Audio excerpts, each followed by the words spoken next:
రంగా తర్వాత అలాంటి లక్షణాలు చూసే నాయకుడు మీకు కనబడ్డాడు కాబట్టి పవన్ రూపంలో ఆయన లేని లోటు ఈయన తీరుస్తాడనేది ప్రజలందరికీ నమ్మకం.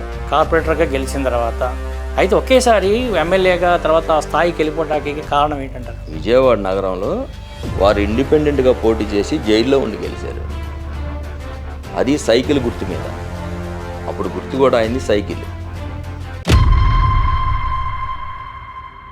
రంగా గారు తర్వాత ఆయనకి మీరు ఎలాగా సపోర్ట్ ఇచ్చారో తర్వాత వచ్చిన రత్నకుమార్ గారితో మీరు ఎట్లా ప్రయాణం? అక్కడ అసెంబ్లీలో కాపు కమ్మ గడవ ఒకసారి పెద్ద ఉద్యమం జరిగింది. ఎక్కడ హైదరాబాద్లో జరిగిన గొడవ కూడా నేను ముద్దాయిని. అట్లాగే చిరంజీవి వచ్చాడు కానీ అంతగా సక్సెస్ కాలేదు అనేది. చిరంజీవి గారు వచ్చారు. చిరంజీవి గారు ఖచ్చితంగా విన్ అయ్యేవాడు. ఈ రెండు సామాజిక వర్గాలు మళ్ళీ దాడి చేసినాయి. ఆ వర్గంలో ఏముంది, మదించి ఉన్నారు. ఇప్పుడు కేసినేని నాని ఉన్నాడు. పిఆర్పికి దోహం చేసిన ఫస్ట్ వ్యక్తి కేసినేని నానియే. దాని తర్వాత వెల్లంపల్లి రావటమే కదా మీ తర్వాతే కదా? ఎల్లంపల్లి ఊసరవల్లి.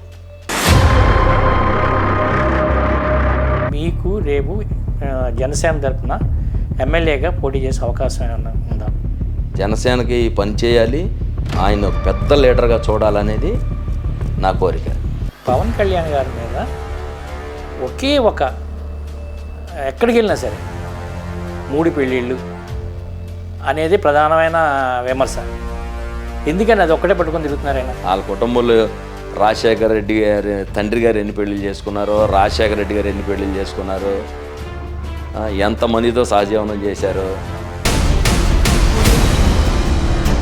ఇవన్నీ చూసుకోకుండా ఎదటోడి మీద పడితే ఎట్లాగా? ఒక రాయిని పెట్టినా ఏది పెట్టినా సరే అక్కడ క్యాండిడేట్ ప్రధానం కాదు, నా మొహం చూసి ఓటేస్తారు, నా పథకాలను చూసి ఓటేస్తారు అనేది ఆయన కాన్సెప్ట్ అని చెప్పేసి ఒక ఇది ఉంది. అది ఎంతవరకు నిజం?